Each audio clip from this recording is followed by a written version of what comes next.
The air was thick with humidity on that July evening in New Orleans, the kind that makes your clothes stick to your skin and your hair curl at the edges. The French Quarter was alive with its usual symphony of jazz music and tourist chatter, but 3 miles away, in a quiet neighborhood off St. Claude Avenue, a different kind of drama was unfolding.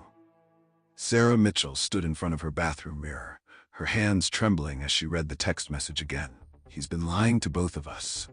Meet me at Café Beignet tomorrow at 2. You deserve to know the truth." At 35, Sarah had spent the last 12 years building what she thought was a perfect life with Marcus Mitchell. Their 2-story craftsman house in the Bywater neighborhood was the envy of their friends. Their Facebook photos showed a couple who seemed to have it all.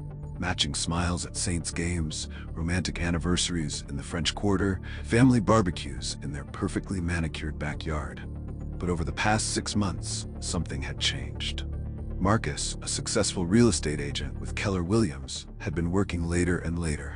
His excuses were always the same. "Big client, baby." House showing ran late. Traffic on I-10 was terrible. Sarah, who taught 3rd grade at Martin Behrman Charter School, had noticed other changes too. Marcus had bought 3 new suits in the past month.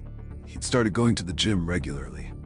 His phone was always face down now, and he'd changed the password twice.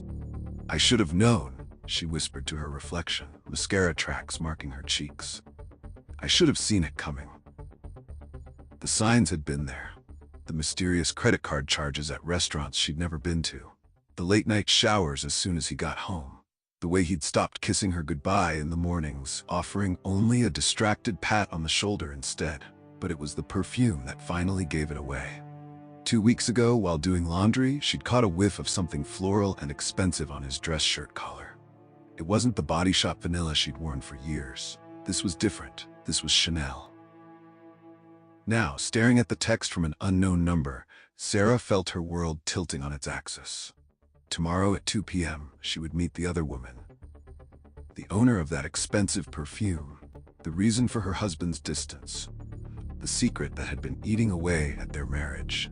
She didn't know it yet, but in less than 24 hours, she would be dead. Marcus Mitchell was across town when his wife read that text message. He sat in a dimly lit booth at the Bourbon House across from Jasmine Carter. At 28, Jasmine was everything Sarah wasn't. Young, ambitious, and unencumbered by the weight of a decade-long marriage. "I told her," Jasmine said, pushing her seafood gumbo around with her spoon. "I sent Sarah a text. We're meeting tomorrow." Marcus's fork clattered against his plate. "You did what?" "She deserves to know, Marcus. This isn't fair to her, and you know it." Jasmine's dark eyes held a mixture of defiance and guilt. "I can't keep being the other woman. Either you tell her about us, or I will."